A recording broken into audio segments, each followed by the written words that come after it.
Alors on se retrouve entre deux rempotages parce que en même temps je vais vous montrer ce que j'ai acheté parce qu'il y en a une que je dois rempoter. Donc déjà j'ai trouvé une Calathea orbifolia à gamme vert. Donc le pot comme vous voyez il est minuscule. Je vais le rempoter dans un peu plus grand. Voilà, faut pas non plus trop forcer les choses. Donc je l'ai trouvé au prix de 3,95 et justement il faut bien regarder les étiquettes parce que dessus il est marqué Calathea Maranta. Ce qui n'est pas du tout ça. Bon, c'était la seule qui était en, on va dire, à peu près en bon état. Bon, pas de parasites, hein, mais ils avaient eu beaucoup de chocs ou beaucoup d'eau. D'ailleurs, voilà, il y a une tache là à surveiller.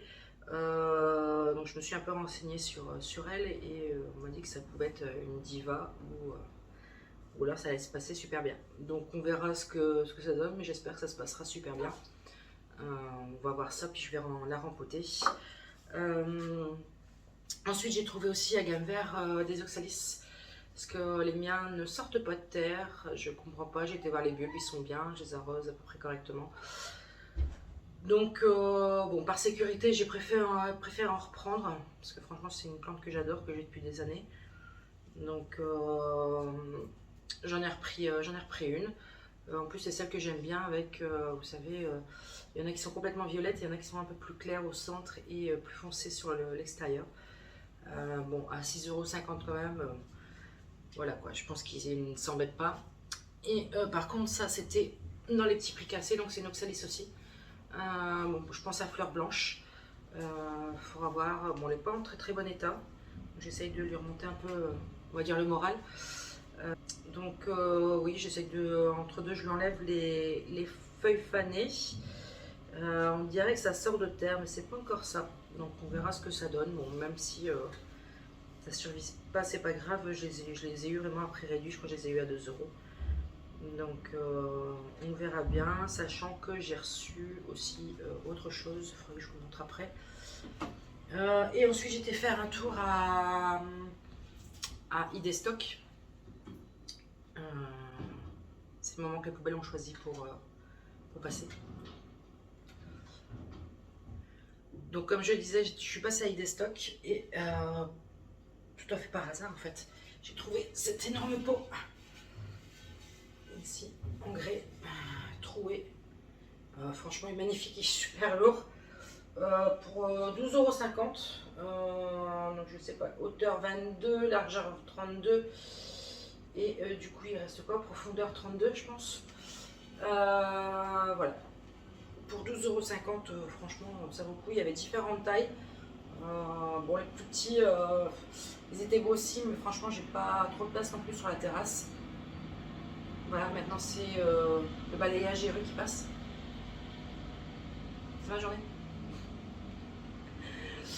Et donc je disais, les petits ils étaient super beaux, c'était voilà, la même couleur, la même forme, mais j'ai pas de place sur ma terrasse quoi. J'aurais eu un extérieur encore à la rigueur, j'aurais pris différentes tailles, c'était super. Mais là, bon, j'ai déjà trouvé celui-là, c'est déjà pas mal. Donc là, j'ai reçu une commande, je sais pas si vous allez voir, de Gracifère, de Farmer Gracie, si je le dis dans mon sens. Donc à la base, je leur avais pris des Oxalis triangularis. Mais vu que j'ai trouvé ceux-là, je sais pas. Parce que là, on dirait qu'ils sont en train de germer légèrement. Ouais, ils sont en train de sortir. Je pense que je vais devoir les rempoter. Yes. Il s'est mis dans un genre de gravier légèrement humide. Je vais en avoir des rempotages. Je crois que je vais chercher des pots parce que je crois que je n'en aurais pas assez. Et ensuite des hôtes, des Renielli.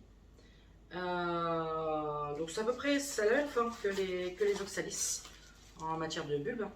Et là on dirait qu'ils sont un peu plus en dormance. Je vais doucement. Ah non, on dirait que ça sort aussi. Donc voilà, donc ça sera planté aussi. Donc voilà, on a fait le tour de ce que j'avais à peu près acheté récemment.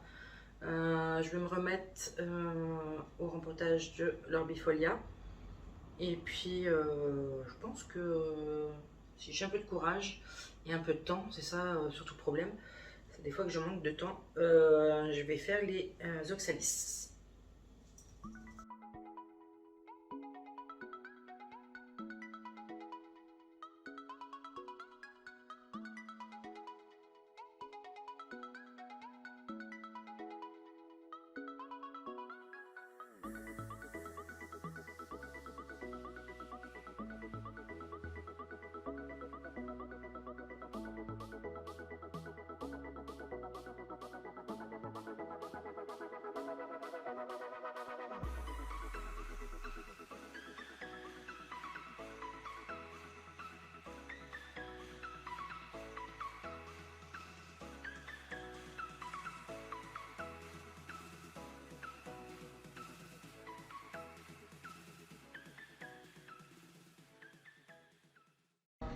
On se retrouve au balcon où j'ai fertilisé mes plantes de balcon. Donc j'ai pris le nouveau Algo Flash.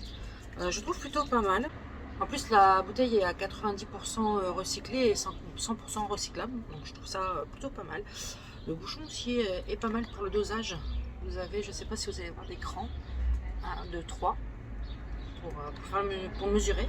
Puis c'est un engrais fleurs balcon et plantes fleuries. De terrasse bien sûr, c'est pareil. Ça favorise la croissance, le feuillage bien développé. Bon, je trouve pas mal. Je vais vous montrer où en sont mes fleurs que je vous ai montré en unboxing. Elles sont déjà bien développées, elles ont déjà de super couleurs. J'ai juste à supprimer un peu les fleurs fanées.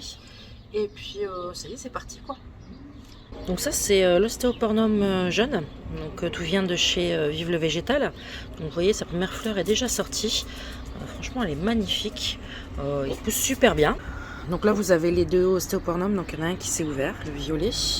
Donc c'est le Dark Pink. Franchement regardez-moi ces couleurs, c'est magnifique. Là ici vous avez le white, je trouve qu'il tire un petit peu sur... léger sur le violet, mais bon c'est sa première fleur, il faut laisser le temps. Vous voyez, il y a plein de bourgeons qui sont en route. Bon désolé, j'ai les voisins qui parlent à côté, je peux pas non plus les empêcher. Et ici vous avez les violettes cornuta, donc top aussi, qui se développent super bien.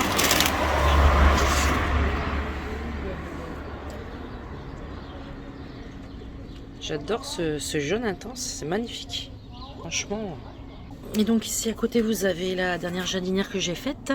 Donc cela venait de chez Auchan. Oui, il me semble que c'est la jardinerie d'Auchan. Donc là vous avez l'ostéopornum aussi, pareil, Dark Pink, donc qui commence tout juste à fleurir. Et là vous avez l'œillet Oscar qui commence à bien se développer. Il faut que je supprime les fleurs fanées. Je vais faire ça tout de suite. Pour leur donner un peu plus de vigueur et une bonne reprise. Donc je pense que là je viens juste de commencer l'engrais, donc on est fin avril. Je pense que c'est le bon moment pour le balcon, pour refaire sortir un petit peu toutes ces plantes.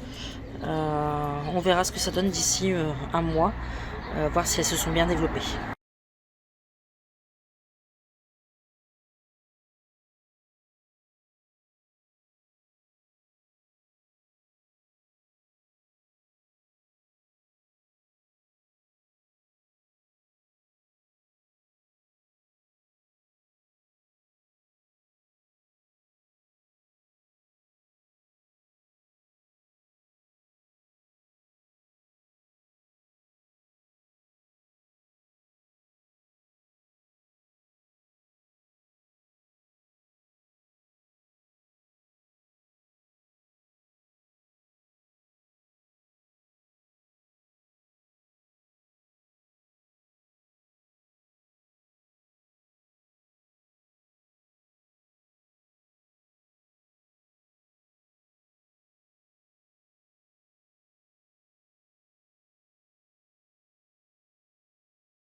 Bon, vous n'allez pas trop voir ma tête, mais je vais rempoter mon orchidée, je vais vous montrer.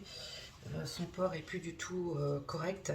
Mon chat l'a fait tomber plusieurs fois, donc c'est pour ça qu'elle a pas mal de petits crocs qui manquent des feuilles, mais j'y tiens, donc voilà. Elle m'a déjà fait plusieurs rampes florales. Et justement, je vais vous montrer, peut-être que vous allez voir. Voilà. Donc là, vous voyez, ces racines commencent à être un peu palottes, on va dire. C'est le signe qu'il va falloir l'arroser. Sachant que pour rempoter une orchidée, donc là j'ai préparé mon mélange spécial orchidée, donc avec de la tourbe, enfin voilà, c'est un mélange spécial fertiligène. Donc là je l'ai déjà bien humidifié. Quand vous rempotez une orchidée, vous devez la laisser tranquille au moins 1 à 2 semaines. Donc je verrai d'ici une semaine ce que ça donne.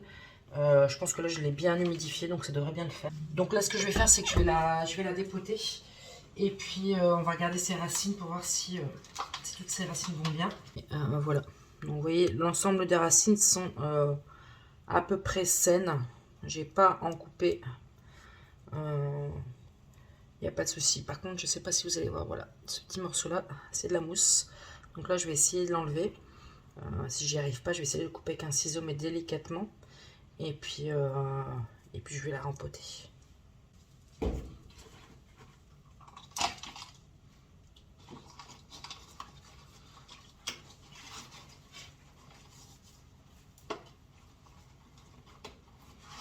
Alors quand on rempote une orchidée, le plus dur, c'est en fait de mettre les fibres de coco ou autre.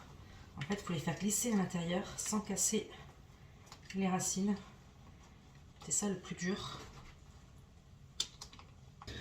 Donc voilà, mon orchidée est rempotée. Bon, l'eau que vous entendez, c'est parce que j'avais bien humidifié la fibre.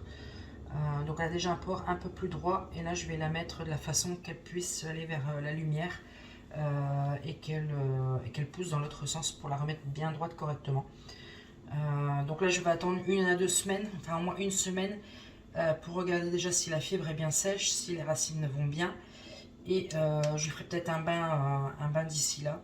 Et puis d'ici 1 mois environ, je lui mettrai de l'engrais. Bon bah voilà, ce petit vlog semaine avec moi est fini. Lundi c'est la reprise du travail pour moi, donc le lundi 26. Les congés sont terminés. Et puis on se retrouve bientôt dans une nouvelle vidéo. Ciao ciao!